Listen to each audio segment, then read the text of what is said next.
শিক্ষার্থীরা আসছে না, এ কারণে এখনও ভর্তি প্রক্রিয়া শেষ করতে পারেনি বেশ কয়েকটি বেসরকারি medical college. Private medical college অ্যাসোসিয়েশনে এজন্য দুষছে ভর্তি প্রক্রিয়াকে। তবে অটোমেশন প্রক্রিয়াকে দায়ী মানতে নারাজ স্বাস্থ্য প্রতিমন্ত্রী রোকেয়া সুলতানা। বেসরকারি মেডিকেল কলেজগুলোকে বরং মান উন্নয়নে মনোযোগী হতে বলেছেন তিনি। সিলন ফ্যামিলি ব্লেন্ডের কড়ালিকার আর সতেজ সাদের পারফেক্ট ব্লেন্ডে স্বপ্নেরা মিলুক টানা। দেশে সরকারি মেডিকেল কলেজের পাশাপাশি বেসরকারি প্রতিষ্ঠান আছে ৬৭টি। এর মধ্যে এবছর এমবিবিএস ভর্তিতে ৯টি প্রতিষ্ঠানের আসন পূর্ণ হলেও বাকিগুলোতে ফাঁকা। কাঙ্ক্ষিত বিদেশি শিক্ষার্থী আসেনি এবারও। প্রাইভেট মেডিকেল কলেজ অ্যাসোসিয়েশন বলছে ভর্তি প্রক্রিয়ার জটিলতাই এর প্রধান কারণ। দেখা যাচ্ছে ছাত্রছাত্রী মিলছে না এবং পোর্টাল ওপেন করে দিতে হয়েছে। তো সুতরাং মেইন যে লক্ষ্য ছিল সেটা তো পূরণ হচ্ছে না, বরঞ্চ ওয়ার্স সিচুয়েশন। আমরা আলোচনা শুরু করছি যে কম্পিটিটিভ মার্কেটে টিকে থাকতে গেলে কোয়ালিটির কোনো বিকল্প নেই।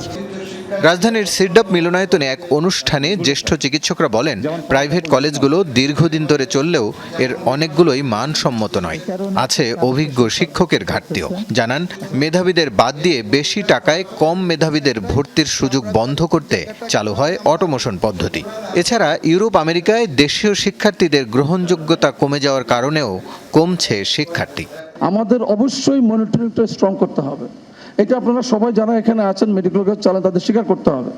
আপনাকে অবশ্যই এমন জায়গা আছে, গুলশানে আপনার একটা মেডিকেল কলেজ আছে, আমি দেখেছি রুগী নেই। কেন নেই রুগী?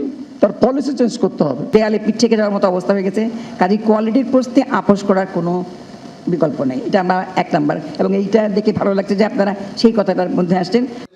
স্বাস্থ্য প্রতিমন্ত্রী বলেন, শিক্ষার্থী কমে যাওয়ার কারণ অনুসন্ধান জরুরি।